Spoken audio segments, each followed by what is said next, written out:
Yeah, g'day guys, Steve from Dirt Bike and Old As Adventures here. Not a normal position to have a chat, but here I am in a closed-in kayak. As you're aware, I did a couple of videos of me and the Intex Excursion Pro with my brother just after Christmas and just after New Year's earlier this year, and just after New Year's, that is, earlier this year, and really enjoyed it. For me, it's all about camping and fishing and motorbike riding and outdoors lifestyle. So when I went with my brother, I just went and bought a $250 kayak off Marketplace, and we went and did a bit of camping, did a couple of runs. Obviously the last one was down the Tangel River, which comes into this lake.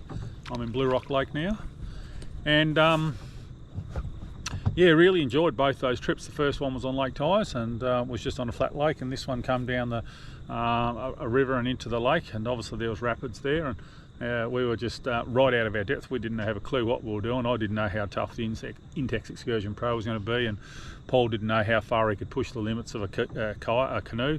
So yeah, we just walked a lot of the rapids, but we got down and had an absolute ball. When it's all said and done, you know, you're a little bit apprehensive about whether you're doing the right thing or not. But the bottom line was we absolutely had a ball. And so I thought about it over the next sort of month or two, and thought, you know, I really enjoyed that kayak fishing, you know. And when we started getting into motorbikes, I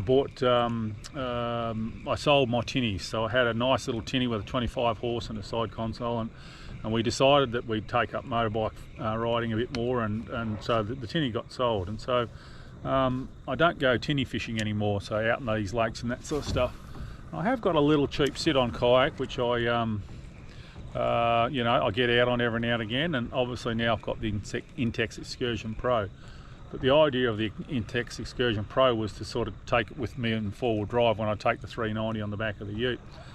But anyway, I was lucky enough to I had a bit of a think about it, and worked out roughly what I wanted to sort of buy in the way of a closed-in kayak. I wanted something I could do rapids on and do a rollover on. As I said, I did my research, and I was lucky enough to find one in stock. I decided to go with a Wilderness Systems Aspire 105. The 105 is a 10.5 long, a 10.5 feet kayak, closed in. And the other choice I had was the Dagger Axis, again a 10.5 long closed-in kayak, but there was no stock of those in the country, so I just had to. I reckon the Aspire was going to be the one for me. Lucky for me, there was a local dealer in Melbourne that had one sitting on the floor. There's not a lot of them around, and so I was able to go and have a look at these Aspire 10.5. As it was, he had this Dagger Axis sitting on the floor right beside it. He said, yeah, this is a guy bought it and decided it wasn't for him. Never even got to take it out. Had to go back overseas for work or something. So it was a canoe that's an older model that hasn't been used yet. So I was able to have a look at this one at the same time. So I was able to sit there and sit in the Aspire, the 10.5 Aspire and the 10.5 Dagger Axis. And in the end, I chose the Dagger Axis. This is a little bit more, or sort of leaning towards whitewater. So I wanted a boat that I could do, obviously, the lakes and a little bit of whitewater as well. I'm certainly no expert when it comes to whitewater, as you're aware with the Intex Excursion Pro trip. You know, we didn't have a clue what we were doing. So anyway, I was really lucky. It was basically a second-hand price, so I got a really good price on this, and it came with a paddle and a skirt and all that sort of stuff. So this is my first trip out of work to date, and I've basically just come out after work and popped up to Blue Rock Lake, which is my local lake, and thought I'd have a bit of a crack and see how these closed-in kayaks go. As I say, I've got a basic little, what would you call it, a sit on top. But yeah, never had a closed-in kayak, never been in a closed-in kayak, so this is my first foray into this sort of stuff. As I got into the water, my first tangle, as I got into the water, I actually flipped the kayak over straight away. It's right on the shore, no more than bloody 2 metres offshore. So yeah, not a good start, but nonetheless, we tipped it back out, and away we went again. Oh geez, how did I do that? So yeah, I tipped her over in the water, and but eventually worked out how to get in and out of it, and away we're going. So I've done a bit of a quick run, and now I've gone back and got my fishing rod, and yeah, it's quite a stable boat. But obviously this channel started about dirt bikes, and I just thought I'd give you a bit of an update while I'm here on where I'm at with the dirt bikes. I'm really happy with my 2-bike policy, the 690 KDM and the 390 Beta. Basically all I'm going to do from here is tweak it a little bit. So I've actually sold the 390 now, and I'm going to buy a later model 390. So I'm going to buy the 2021 or the 2022. So just depending what's around. So I'll just sit on my hands for the next month or two and just keep my eye on the market and see what floats around. I've got a feeling we're going to have a bit of a correction, so I think bike prices will drop, and so I got a pretty good dollar for my 690. So I'm happy to go a month or two without the 690. When I do buy the 2021 or 2022, it'll be set up exactly the same. I was really happy with the 690. I just had to prove it as a touring bike, a bike that I could do interstate work, as I say, and with just tweaking it a little bit and just sort of working through things with noise and you know, visors on helmets and seats and stuff like that, I worked out that I could actually turn the 690 into a decent touring bike, and particularly with the 2022 with the extra counterbalancer. So yeah, and now the 390, I think I'm going to probably sell that too and go to the 480. When I first tested these models back in 2019, when these later model Betas came out, I rode the 390, the 480 and a couple of the 2-strokes and went, yeah, no, the 480's the pick of them. But I decided to go for the 390 on the basis that it would be a little bit better in the single trail and that sort of stuff. But I still remember myself thinking, oh, this 480 is so agile, it'd be awesome in the single trail. But I decided to go with the 390, but now I'm just going, you know what, I'm just a 100 kilo bloke. I probably need to up the suspension spring rates and probably, you know, do a couple of things to the suspension. But I sort of decided, you know what, I think I'm going to go for the 480 and just get that extra bit of power. So I've got endless amounts of power. And yeah, it's the same weight bike, it's exactly the same frame, everything's the same, it's just got a bigger pot and a slightly shorter stroke. It won't lope along as well as the 390, but it'll have stacks of power, and I really do intend to do some bigger trips on that. Not week-long trips, that's what the 690's for, but just riding in the high country here. Just over here behind me is where all the mountains start. And you know, I can just get lost up there for a week on the 480 or the 390. So yeah, and be only probably 150 k's from home. But so there's some really good riding there, but it's quite gnarly riding, and probably not something you really necessarily want to go on a 690 or even a T7 or a 790, 890 or something along those lines. So that's where I'm at with my bikes. Same deal with the 390. When I sell that, I'm going to just keep my eye on the market. There's already a 480 second hand for sale. It's got stupid money on it though, so I'll just sit on my hands over the next month. But I'm going to use it as an excuse to buy what I'm calling an infill bike. I'm just going to buy a cheaper bike. Always wanted to ride and test ride one of these bikes. Since they came out, I've always had my eye on them, but they've got a major design fault that I can't stand, and it's a deal breaker for me. But now that they're sort of second hand, and they ceased production in 2015, these bikes, now that they're second hand and you can sort of pick them up for 6 and 7 grand and 8 grand maybe, I'm probably not so stressed about buying one and making a bit of a modification, so this deal breaker is not a deal breaker anymore. So that's where I'm at. I'm going to buy one of those. I won't tell you what it is yet, but I've got a trip coming up at Easter. Brendan, my mate's done a lot of work organising a trip, so I really don't want to miss that. That's out into the South Australian outback. That'll be absolutely fantastic trip, so I do have to have a bike for that. And so yeah, I'll get what I'm calling an infill bike, and I certainly don't intend to have a 3-bike policy, but certainly just sort of sitting on the market for the moment and just sort of seeing if I can pick up some good 480 and a good later model 690 for a decent price, you know. And yeah, the 690s are selling really well still at the moment, but as I say, if there's a bit of a correction, then there'll be some cheaper bikes sort of coming onto the market. So that's where I'm at, obviously, with this new kayak. This is my first time in it. With this new kayak, I'll be doing some kayak camp and fish videos as well. Probably not as much as the motorbikes. There'll be a bit of a build video on this new motorbike, but there'll certainly be a few kayak camp fish videos, so to speak. But I'll just get out. We're coming into autumn now, which is the sort of one of the best times to be fishing and camping and motorbike riding in Victoria. So I'll be doing a few camping trips over the next couple of weeks, and then obviously in 3 or 4 weeks time I think is the Easter trip. So yeah, so that's where we're at with dirt bike and old as adventures. Really pleased with this kayak so far. I've only been in it for an hour now, but obviously I can flick a lure out of it. That's good. And yeah, so hopefully we'll have a lot of fun in this. And yeah, the plan is to do a lot of camping and fishing out of this as well. Probably a few day trips, but also overnighters like I did with my brother. And certainly we intend, my brother and I, to catch up sort of a couple of times a year. There's some really good kayaking, camping, and sort of halfway between us all down the east coast of Australia.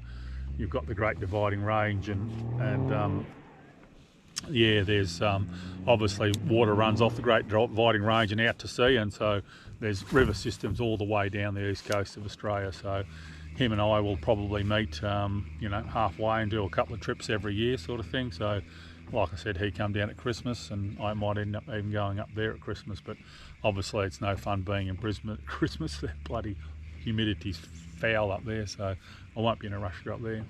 But anyway guys, I'm waffling on. That's just a little bit of an update.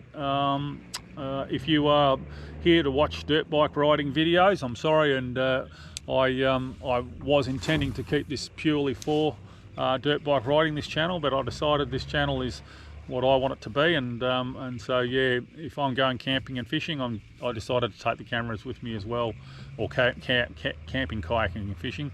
But yeah, the original intention was not to do that, but yeah, for those people that are into kayaking, they might enjoy watching me and some of the Australian countryside and river systems and lakes we've got here, and seeing the fish we can catch and whatnot. But anyway guys, I'm waffling on. Thanks for watching. We'll hope to see you out in the water soon. Big bass would be nice. Boom. Might pull out of the boat though. That's going to be interesting the first time I catch a fish.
Monday afternoon, just come out for a quick paddle.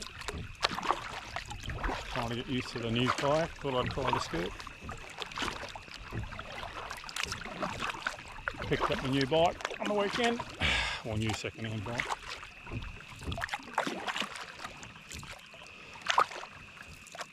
I had to buy an interstate bike, unfortunately, so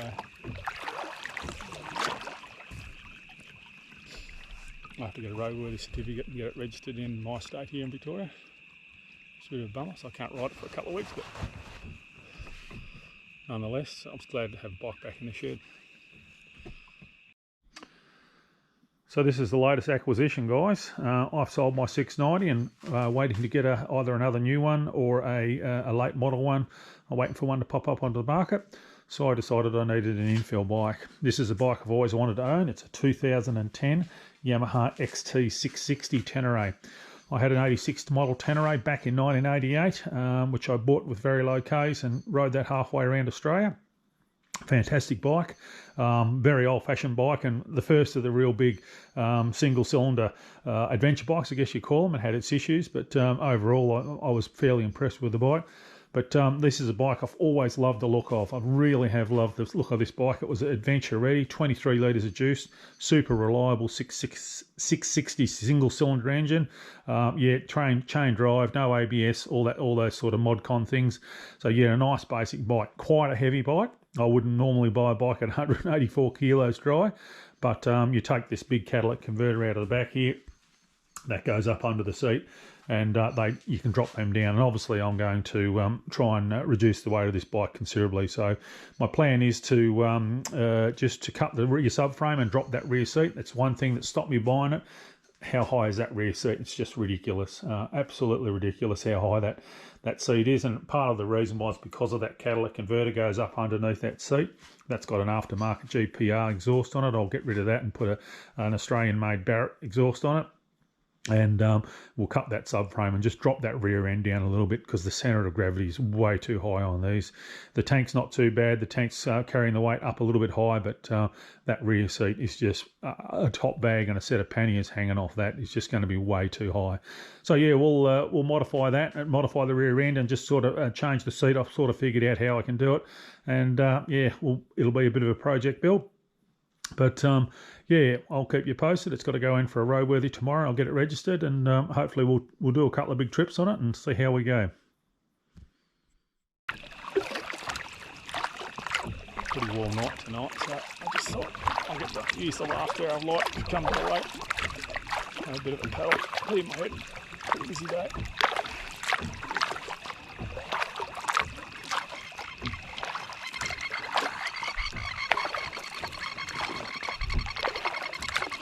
Yeah, had to do a fairly big road trip for the pickup. Had to go interstate. Had to go up to the border for another reason, so I figured I might as well keep going. So yeah, it was a fairly big road trip to pick up the bike, so hopefully it's worth it. But really happy with the deal I got, and the guy was a nice fella. And I paid him a little bit extra than what he wanted, because I thought his price was pretty good and he was chucking in a few extras. Hell of a nice guy. But yeah, we'll do a bit of an intro on the bike build, or an intro to what I'm proposing. But certainly the early indicators are that it'll work, so yeah. It's beautiful out here. Head into the beach and do a bit of a roll. I haven't rolled this yet, so I better do it, and so the first time it happens I don't panic. I'll just go into the shallow stuff here and flip out of it, see if I can rip the skirt off and get out of the kayak and on easy movement, and see how we go. I better do it. Water's not too cold. Actually, I've never been in a closed-in kayak before, so I've never had to roll out of it.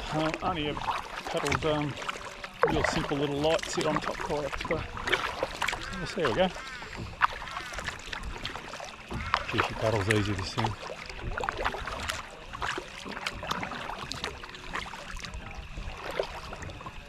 Some backup music over there.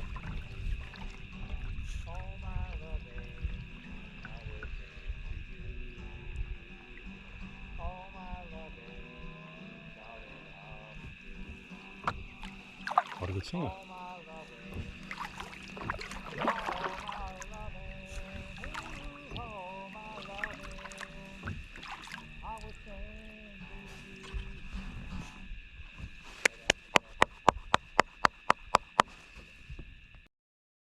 I just bought this, so I've never had a closed-in kayak before, so I'm just sort of getting used to it, and that's why I thought I'd better flip out of it.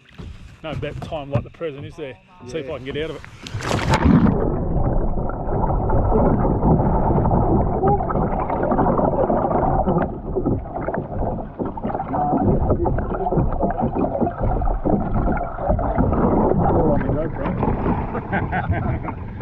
Oh yeah, it did, mate. I sort of picked this one up. A guy bought it, never used it. I think it was a COVID purchase. And I walked in there to buy another model, and this one sitting there, that's the model I wanted, but no, they didn't have any stock for years, Yeah, right. So I was very lucky, I timed it very well. Yeah. Looks like it's a good bit of whitewater stuff. It is, yeah, it's what they call a crossover. So the story goes, I went with my brother, just bought a cheap inflatable, and went with my brother, he got a canoe, we did the camping.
Easy on YouTube.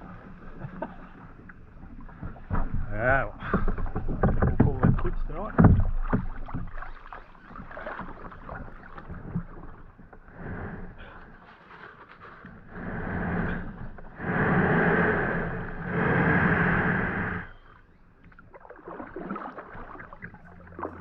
The fish is still feeding.